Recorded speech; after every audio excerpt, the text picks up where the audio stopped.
नर्मदा नदी, जिसे स्थानीय रूप से कहीं कहीं रेवा नदी भी कहा जाता है, भारत की 5वीं व पश्चिम दिशा में बहने वाली सबसे लंबी नदी है।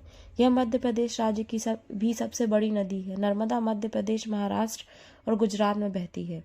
इसे अपने जीवनदायी महत्व के लिए मध्य प्रदेश और गुजरात की जीवन रेखा भी कहा जाता है। नर्मदा नदी मध्य प्रदेश के अनूपपुर जिले के अमरकंटक पठार में उत्पन्न होती है। फिर 1312 किलोमीटर पश्चिम की ओर बहकर यह भरूच के 30 किलोमीटर में पश्चिम में खंभत की खाड़ी में बह जाती है, जो अरब सागर की एक खाड़ी है और कुछ स्रोतों में इसे उत्तर भारत और दक्षिण भारत की पारंपरिक विभाजन माना जाता है। सो फ्रेंड्स, आज का वीडियो स्टार्ट करते हैं। और अगर आप हमारे चैनल में नए हैं, चैनल को सब्सक्राइब करें और अपने फ्रेंड्स के साथ ज़रूर शेयर करें। नर्मदा सरिता वरा नर्मदा संसार की श्रेष्ठतम नदियों से भी श्रेष्ठ नदी है, जिसकी श्रेष्ठता का वखान स्वयं भगवान शिव ने किया है और अपनी पुत्री बनाया है। जिसके उद्गम से लेकर सागर तक बहने वाले प्रवाह के तट पर 60 करोड़ 60,000 तीर्थ स्थल विराजित है।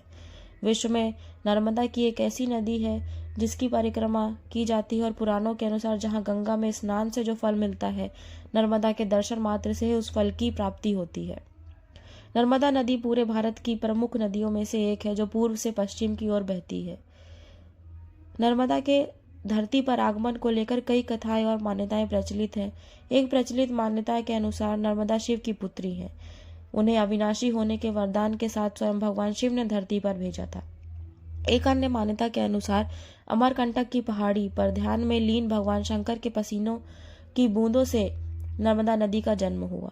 नर्मदा नदी से जुड़ी एक कहानी के मुताबिक नर्मदा नदी का विवाह सोनभद्र नदी से तय हुआ था, लेकिन नर्मदा की सहेलियां जोहिला के कारण दोनों के बीच दूरियां आ गई। इससे क्रोधित होकर नर्मदा ने आजीवन कुंवारी रहने और विपरीत दिशा में बहने का निर्णय लिया। तट पर जितने भी पत्थर हैं वे सब मेरे वर से शिवलिंग रूप हो जाएंगे और तुम्हारे दर्शन मात्र से संपूर्ण पापों का निवारण हो जाएगा। यह वरदान पाकर नर्मदा भी प्रसन्न हो गई थी। इसलिए कहा जाता है नर्मदा का हर कंकड़ शंकर है। इस कारण नर्मदा में जितने पत्थर है वह शिव रूप है।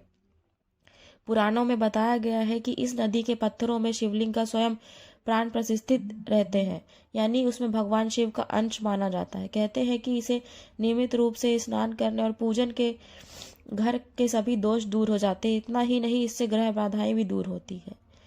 साथ ही साथ नर्मदा माता का जो वाहन है मगरमच्छ है। प्रदेश में अनूपपुर के अमरकंटक से लेकर अलीराजपुर के सोडवा तक नर्मदा अपने 1077 किलोमीटर लंबे सफर के दौरान राज्य के 16 जिलों से होकर गुजरती है, जिसमें 50 स्थानों पर हर माह इसके जल की सैंपलिंग और फिर जांच की जाती है। मां नर्मदा का अद्भुत दृश्य जबलपुर के भेड़ा घाट में दिखता है, जहां नर्मदा नदी 98 फीट की ऊंचाई से भव्य रूप से गिरकर धुआंधार झरना बनाती है।